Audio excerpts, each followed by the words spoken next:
નમસ્કાર મિત્રો, આજે આપણે અમરેલી જિલ્લામાં છીએ. આજે આપણે અમરેલી જિલ્લામાં જે અમરેલીમાં સ્વામિનારાયણ એગ્રો છે ત્યાં જ આપણે બેઠા છીએ. આમના બધા ખેડૂત મિત્રો આજે આવ્યા છે.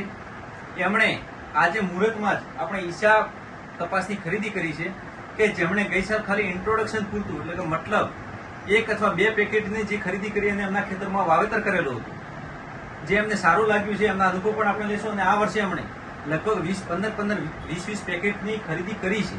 તો આપણે એમનો અભિપ્રાય લઈએ કે કેમ એમણે ઈશાન વેરાયટીની પસંદગી કરી છે. નમસ્કાર કાકા. નમસ્કાર. શું નામ છે તમારું? ધનજીભાઈ ગોપાલભાઈ ધનજીભાઈ ગઢિયા, સાજિયાવદર એમનું ગામ છે. તમે આજે કેટલા પેકેટની ખરીદી કરી? 21 પેકેટ ઈશા કપાસની ખરીદી કરી છે. ગયા વર્ષે તમે કેટલા પેકેટ કર્યા હતા? 10 પેકેટમાંથી આ વર્ષે 21 પેકેટનું વાવેતર કર્યું છે. ખેડૂત મિત્રો, 10 પેકેટમાંથી 21 પેકેટ. તો તમે ઈશા વેરાયટી કેમ આટલી વધારી 10 પેકેટના 21 પેકેટ કેમ કર્યા છે? ખૂબ સરસ થયો. સારામાં સારું થયું. કઈ રીતે તમને સારું લાગ્યું કે ઈશા વેરાયટી કઈ રીતે સારી હતી તમારે? ફૂલવામાં સારું, ઈયળનું તેલ એવી, ફૂલવામાં સારું એટલે એનો ડાબખો બહુ સારો થાય છે. અને ઈયળનો ઈયળ ઓછી લાગી છે. ચૂસ્યા પ્રકારની જીવાત ઓછી હતી. આ વર્ષના વાતાવરણમાં ચૂસ્યા પ્રકારની જીવાત બહુ લાગી છે અને એમના ઈશા કપાસમાં ચૂસ્યા પ્રકારની જીવાત એકદમ ઓછી લાગી છે. જેના માટે એમણે ઈશા કપાસની પસંદગી કરી છે. એમને ઉતારો સારો મળ્યો છે, ચૂસ્યા ઓછા લાગ્યા, એટલે દવાનો ખર્ચ પણ ઘટ્યો છે. એટલા માટે એમણે પસંદગી કરી. કાકા, તમારું શું નામ છે? ગૌરવભાઈ ભરવાડીનું નામ છે. તો તમે ગયા વર્ષે કેટલા ઈશા પેકેટનું વાવેતર કર્યું?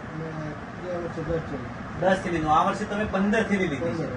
એમણે 10 થેલીનું વાવેતર કર્યું, તો આ વર્ષે 15 પેકેટનું વાવેતર કરી રહ્યા છે. તો તમને ઈશા કપાસમાં શું સારું લાગે? સારું છે, વીણવામાં સારું છે, બરાબર. અને કપાઈ સારો થાય છે એમાં. વીણવામાં સારું છે. વજન કેવું લાગે? 30-32 કપા વીઘે થયો છે. આ વર્ષના વાતાવરણમાં એમને 32 મણનો ઉતારો આવ્યો છે, એટલે કે વીણવામાં સરળ છે, ઉતારામાં બહુ સારો આવ્યો છે, વજન સારું આવ્યું છે. મોટાભાઈ, તમારું શું નામ? સાગરભાઈ એમનું નામ છે. તમે ગયા વર્ષે કેટલા પેકેટ ઈશાના કરેલા છે? 20 પેકેટ કરેલા છે. અને આ વર્ષે 25 પેકેટનું વાવેતર એ કરવાના છે. તો જેટલા કાકા, તમારું શું નામ છે? મનુભાઈ. મનુભાઈ, તમે ગયા વર્ષે કેટલા પેકેટ કરેલા છે? મેં ગયા વર્ષે 20 પેકેટ જ લીધા હતા. બરાબર. આ વર્ષે કેટલા પેકેટનું વાવેતર કરશો? આ વર્ષેમાં તો એટલી જ જમીન છે એટલું જ નહીં. ગયા વર્ષે જેટલા કર્યા હતા એમની જમીન જેટલી જમીન છે એને આખી જમીનમાં આપણું ઈશા કપાસ કરવાના છે. બધા જ ખેડૂતોનો એક જ અભિપ્રાય છે કે જે ઈશા કપાસ છે વીણવામાં સરળ છે, ચૂસ્યા પ્રકારની જીવાતો એકદમ ઓછી લાગે છે, વજન વધારે છે એટલે ઉતારો વધારે મળે છે, ખર્ચો ઓછો લાગે છે અને છેલ્લા સુધી એકદમ લીલોછમ કપાસ ઉભો રહ્યો છે. બીજા કપાસ આ વર્ષે સુકાઈ ગયા હતા, છતાં પણ ઈશા કપાસ તમારે છેલ્લા સુધી લીલો ઉભો રહ્યો છે, જેના લીધે બધાને ઉત્પાદન વધારે મળ્યું છે. એટલા માટે દરેક ખેડૂતો પોતાના પેકેટ જે ગયા વર્ષે કર્યા હતા એના કરતા ડબલ પેકેટ નું વાવેતર આ વર્ષે એ કરી રહ્યા છે. તો તમે બીજા ખેડૂતોને શું ભલામણ કરો છો કે આ વર્ષે કયા વેરાયટીનું વાવેતર કરવું?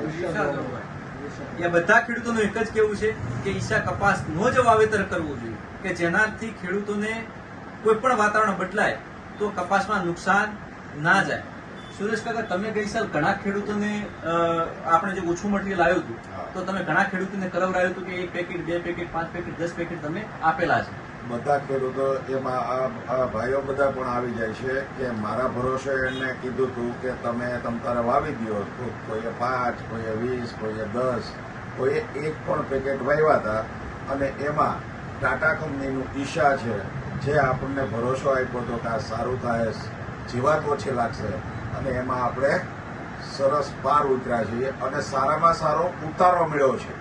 મહત્વની આ પરિસ્થિતિમાં સારો ઉતારો મળ્યો છે, માટે આજે એનું ડબલ વેચાણ છે. તમને લગભગ ઘણા ખેડૂતોએ બુકિંગ પણ લખાયું છે અહીંયા કે જે 1 પેકેટ લઈ કે આજે બુકિંગ લખાયું છે એને જ અત્યારે બોલાવીને મેં માલ આપ્યો છે, જે એડવાન્સમાં મને લખાવી ગયા હતા બધા. આ જેટલા ખેડૂત છે ગઈ સાલ જે થોડું કર્યું છે આ વર્ષે વધાર્યું છે કે બધાએ પહેલાથી લખાઈ દીધું કે અમારે ઈશા જ કરવું છે. તો બીજા દરેક ખેડૂતને મારી નમ્ર વિનંતી છે કે તમારે જો વેરાયટીની પસંદગી કરવી હોય તો ઈશાની પસંદગી કરી શકો છો. ખૂબ ખૂબ આભાર.